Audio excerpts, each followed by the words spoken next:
2017, a new Secretary General, Antonio Guterres, arrives at the United Nations dedicated to reform, gender parity and conflict prevention. Around the world, the list of challenges keeps growing. We are a world in pieces. We need to be a world at peace. The world's fastest growing refugee crisis evolves in Myanmar. Driven by violence and human rights abuse, more than 600,000 stateless Rohingya fled to Bangladesh, where the fragile infrastructure is overwhelmed. The UN scaled up emergency aid and called on Myanmar to end military operations against the Rohingya.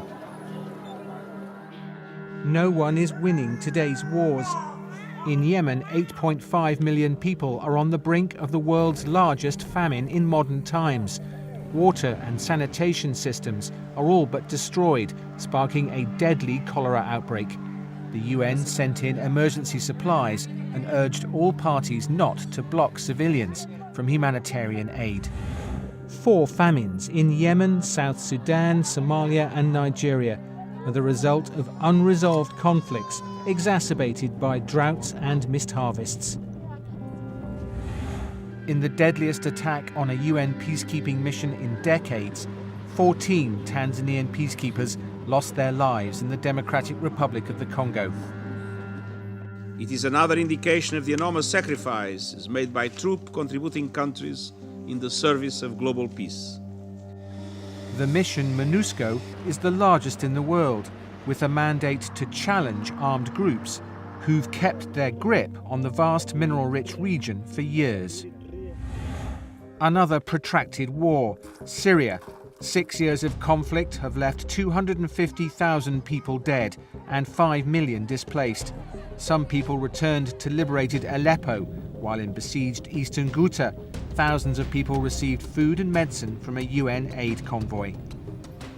Fighting continued in other places, including chemical weapons attacks. Temporary ceasefires were brokered, and the UN Special Envoy for Syria is working tirelessly to bring the parties to the negotiating table and for an end to the war. Almost 100,000 migrants crossed the Mediterranean Sea in 2017. More than 3,000 have drowned. Most are fleeing poverty and conflict in sub-Saharan Africa.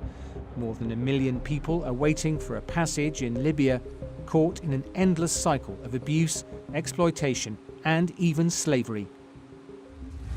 The new UN Secretary General's reform proposals put people ahead of bureaucracy and mediation and prevention at the centre of the UN's peace and security agenda.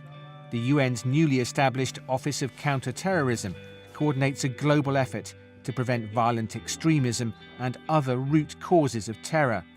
And the UN also launched strategies to end sexual exploitation and committed to achieve gender parity. Around the world, 130 million girls are still not going to school. Unacceptable for UN Messenger of Peace, Malala Yousafzai. If we want to go forward, we have to give education to girls. And once you educate girls, you change the whole community, you change the whole society. By 2020, the UN aims to double the number of women peacekeepers, to protect civilians and support local women to participate in peace building. Success in Colombia, where the UN mission verified the disarmament process of the last former FARC fighters, pointing the way to lasting peace in the country. Closure in The Hague. After more than 24 years, the UN's Tribunal for the former Yugoslavia completed its work. The tribunal was the first war crimes court established by the UN and has brought more than 160 perpetrators to justice. In the last major case, the former Bosnian Serb commander Ratko Mladic was sentenced to life in prison for multiple counts of genocide and crimes against humanity.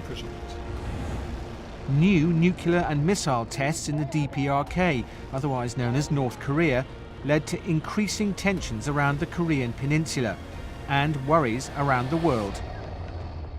We must not sleepwalk our way into war.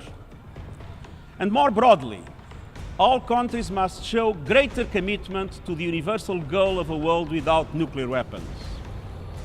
The UN Security Council tightened existing sanctions on North Korea.